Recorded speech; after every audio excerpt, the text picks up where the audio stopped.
హరే కృష్ణ. శ్రీమద్భగవద్గీత 9వ అధ్యాయం శ్లోకం 5.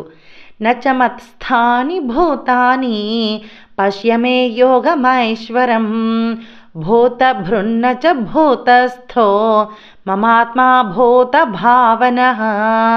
నచ మత్స్థాని సాకు పొల్లు వస్తుందండి. మత్స్థాని భూతాని పశ్య మే షాక్ పొల్లు వస్తుందండి. యోగ మహేశ్వరం షాక్ పొల్లు వస్తుందండి. మహేశ్వరం భూత భృన్నచ నాకు పొల్లు వస్తుందండి. భృన్నచ భూత భృన్నచ భూతస్థో సాకు పొల్లు వచ్చి థాకి ఓకారం అండి. మహాప్రాణమం థా. భూతస్థో మమాత్మా తాకు పొల్లు వస్తుందండి. మాకాకారం. భూత భా